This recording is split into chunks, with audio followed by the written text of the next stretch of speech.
Good evening and God bless. It's day 3 of our vacation. We are by a babbling brook. It's so gorgeous.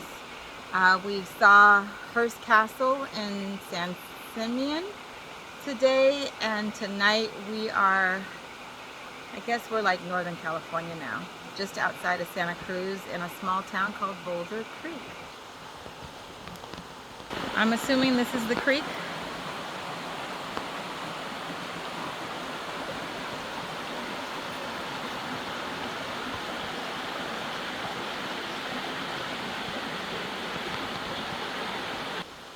So may the Lord continue to keep you and watch over you. May you find blessings in the world around you.